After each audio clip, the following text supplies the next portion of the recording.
位修女、老師、同學早晨，我係6B 班嘅黎巧晴，我係1A 班嘅蔡卓如，歡迎收睇校園電視台。請同學起立，而家我哋一齊祈禱。今日係聖灰瞻禮，係4旬期嘅開始，係一個讓我們反省嘅時期。求主賜給我們去惡從善嘅力量，藉着我哋嘅祈禱克己，好能戰勝邪惡，拒絕犯罪。請同學打開祈禱手冊第8頁，求寬恕。因父及子及聖神之名，阿們。仁慈的天父，你創造了我們，你養育了我們，你賜給我們所需要的一切，我們衷心感謝你，天父。我知道你願意我們生活在愉快中，你也願意我們彼此相親相愛，天父。我們卻常常軟弱，常常忘記你的說話，沒有好好地對待我們的兄弟姊妹。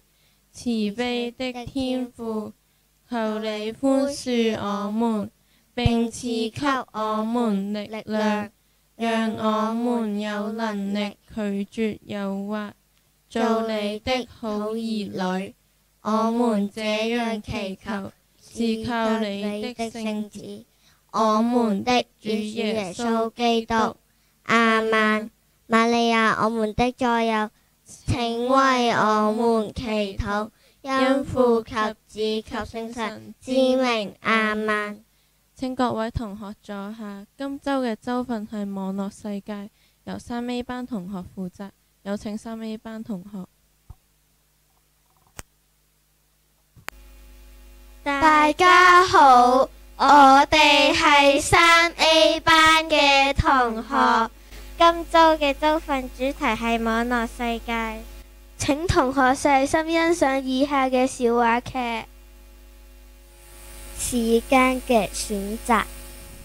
今日千柔邀請咗美雪去佢屋企做功課，姐姐就喺房度睇緊圖書。美雪，不如我哋玩一陣遊戲先再做功課啊，好冇啊？好啊。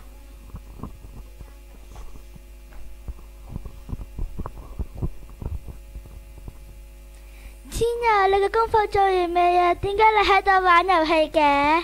媽咪，我只係玩咗一陣咋，呢個遊戲太好玩啦，我玩完先再做功課啦。千柔，快啲嚟啊！冇咗你，我哋贏唔到啊！咦？你係邊個啊？我係網絡精靈千柔美雪。適當咁樣打機係可以嘅，不過唔好俾佢佔晒你所有嘅時間啊！過度沉迷打機唔單止會影響學業，更加可能會影響健康同埋社交添。妹妹美雪，你哋知唔知道啊？我都曾經沉迷過打遊戲機㗎，後來發現時間唔夠用，淨係可以夜晚溫書，結果成績退步咗。學習分配時間真係好重要㗎。你哋都講得啱，我而家要好好安排時間，我而家設定一個時間表，做我每日需要做嘅嘢，有時間先再打遊戲機啦。天柔，咁我都同你一樣，先分配好做功課嘅時間，跟住再一齊玩遊戲。做得好，咁樣你哋就可以享受打機嘅同時，都唔會影響學業啦。網絡精靈，多謝你嘅提醒，我哋會要努力做到噶啦。資訊嘅真偽。食完午飯，幾位同學喺課室講緊近日網上睇到嘅資訊。我喺網上睇到一篇新聞，話呢個月會有超級月亮嘅出現，係咪真㗎？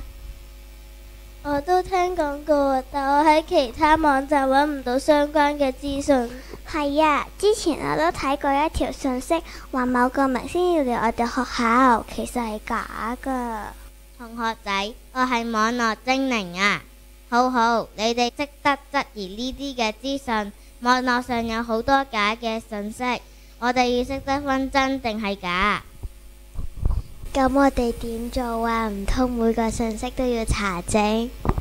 我覺得可以先睇下消息嘅來源，另外仲要睇多幾個網站。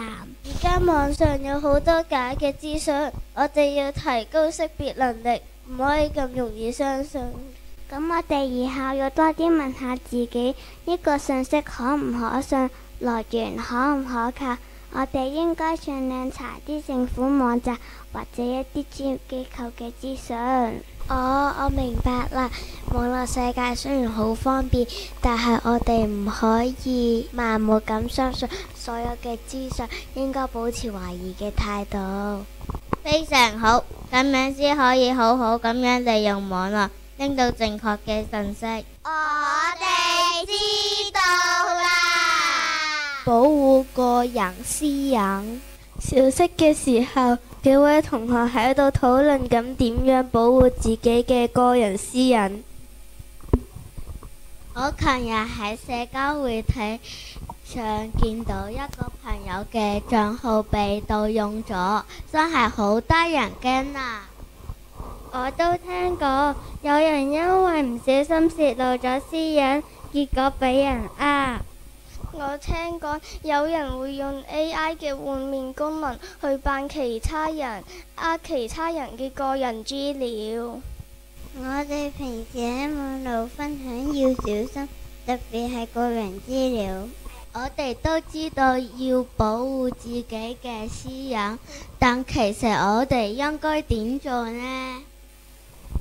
你係邊個啊？我係網絡精靈。有關安全咁使用網絡，首先唔可以隨便咁分享自己嘅電話號碼、地址同埋學校等等嘅個人資料。除咗呢樣，你哋仲知唔知道其他方法啊？我知道，我哋可以定期更改密碼，並使用複雜嘅密碼。我都知道，我哋要識得設置私隱嘅選項，都唔應該隨便喺網上同陌生人溝通。我從來都冇諗過，我而家學識咗保護自己嘅個人資料。如果我哋保持警覺，就可以安全咁享受網絡世界啦。睇完呢3個笑話劇，我哋了解到雖然網絡可以為我哋提供好多資訊，但係我哋都要學識分析網絡資訊嘅真偽，以及好好保護自己嘅私隱。我哋亦都要避免沉迷網絡世界，需要分配好學習、玩樂同埋作息嘅時間。希望大家都能夠好好善用網絡。多謝大家收睇，拜拜。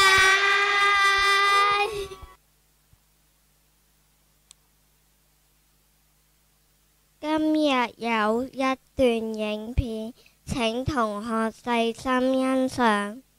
聖灰瞻禮象徵住4旬期嘅開始，但係你又知唔知道聖灰係喺邊度嚟，又代表住啲咩呢？喺舊約聖經達尼爾先知書第9章3至4節講到：我面向吾主天主，以祈禱、懇求、禁食、穿苦衣、頂灰塵，求問他。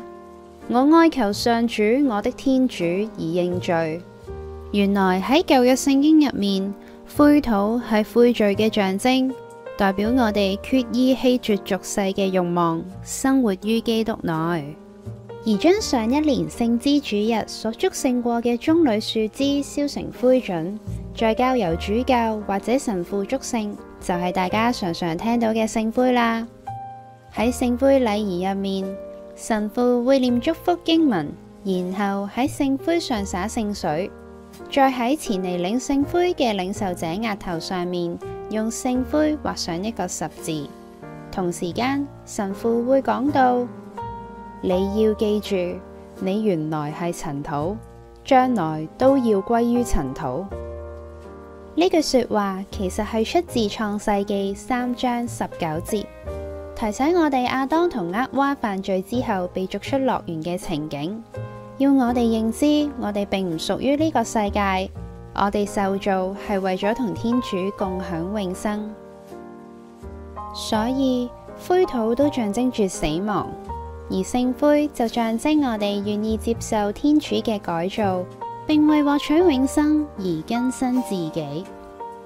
聖奧斯定喺懺悔錄入面就有講到，因為你做我哋係為咗你，我哋個心如果唔安息喺你懷中，就唔會安寧。